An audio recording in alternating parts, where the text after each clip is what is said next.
Аргётская участковая больница была образована в сентябре 1948 года. Больница обслуживает два наслега – Аргётцы и Баракан, с общим населением 800 человек. И последние 3 года больница работала без специализированного врача. В этом году в октябре месяце в Аргётцы приехал работать новый врач из Волгоградской области – Павел Александрович Пипенко. Поскольку мне нравится север, я привык к северу. И очень интересно, в Якутии я еще не был. По сути, люди везде болеют одинаково. Болезни везде одни и те же. На первом месте, конечно, сердечно-сосудистые заболевания. Не скажу, что здесь их больше или меньше. Примерно в таком же количественном соотношении на число населения. Болеют в основном пожилые,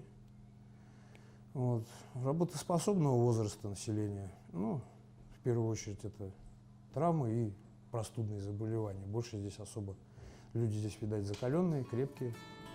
Павел Пипенко после окончания Волгоградского медицинского института работал врачом скорой помощи, а после, став терапевтом, много работал на севере. По признанию самого врача, люди на севере болеют одинаково.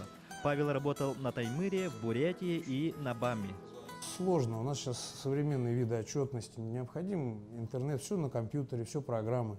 А мы все по-дедовски вот этими карточками пользуемся, бумажками.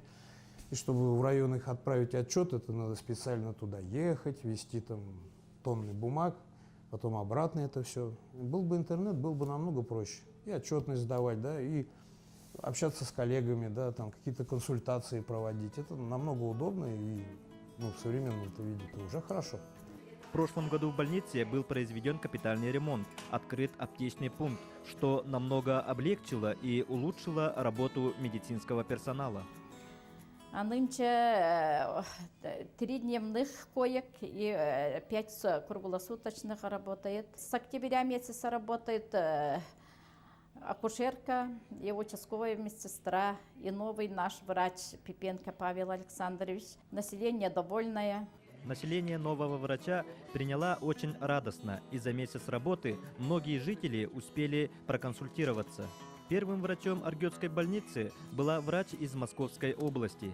И с приездом нового врача из Волгоградской области сельское население, к которым редко приезжают такие специалисты, связывают большие надежды. Евгений Абрахов, Василина Федотова, Алексей Старостин для программы «Новый день».